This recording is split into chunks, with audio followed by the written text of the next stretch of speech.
Hey, so today I wanted to point out these really awesome yams that I discovered, kind of was introduced to, I don't know, going on 6 months ago by my friend Rob at the food forest.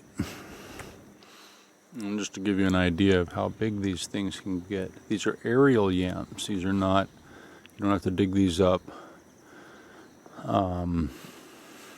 I haven't dug up the tuber itself yet, but this is the yam, round leaf, that round stem,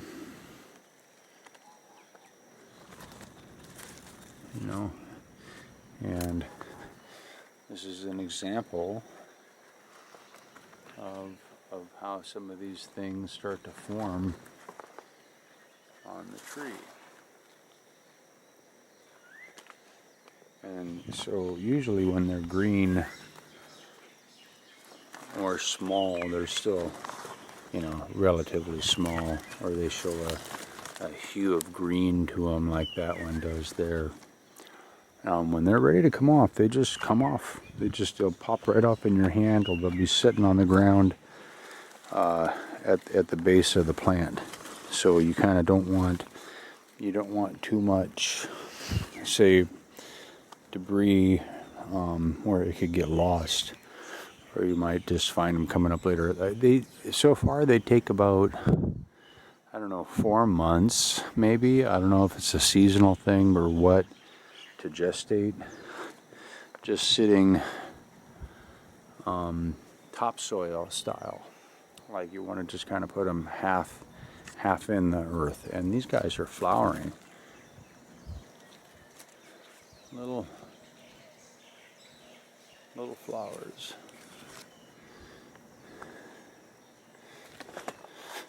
Yeah. Well, there we got some more flowers there.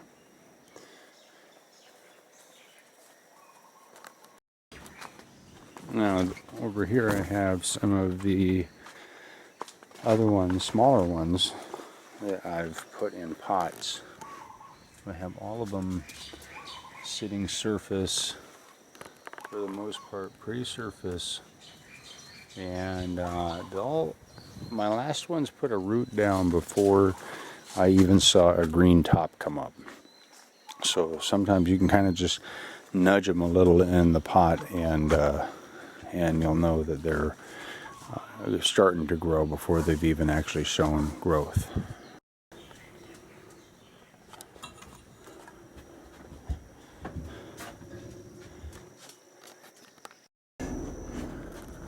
So we just cooked up the yams, and I actually let these cook last night, and then I just reheated them, but they will break and they get noticeably soft, like you can push a finger in very easily.